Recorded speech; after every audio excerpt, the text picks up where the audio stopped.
আমি জয়শ্রী সাহা সিএ ফাউন্ডেশনের কোর্স নিয়েছি এমইপিএল থেকে। তো মে মাসে আমি নিয়েছিলাম, জানুয়ারি 26-এ আমার এক্সাম আছে। তো এটা খুব ম্যাম আর ল তো পুরো নতুন আমার জন্য, ল আর অ্যাকাউন্টস ওগুলো করেছিলাম তো ক্লাস 12-এ, বাট লটা পুরোটাই নতুন। অ্যান্ড দিব্যা ম্যামের জন্যই লটা পুরো খুব এগাচ্ছে, ভালো করে এগাচ্ছে। And Divya ma'am the best for me, কারণ দিব্যা ম্যাম ছাড়া অসম্পূর্ণ সব কিছুটা।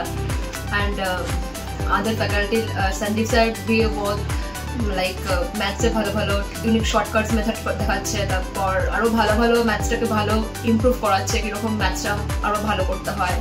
আয়ুষ স্যারের তো কোনো কথাই নেই, মানে এত ভালো করে বোঝাচ্ছে। অ্যান্ড বেসিক থেকে পুরো স্টার্ট করছে সব কিছু। দেন ইকোনমিক্সও দিব্যা ম্যাম খুব ভালো করে করাচ্ছে, পুরো কনসেপ্ট ক্লিয়ার করাচ্ছে। সো ওভারঅল পুরোটাই ভালো লাগছে। অ্যান্ড দিব্যা ম্যামের জন্য সব কিছু হচ্ছে। And yes, I am positive.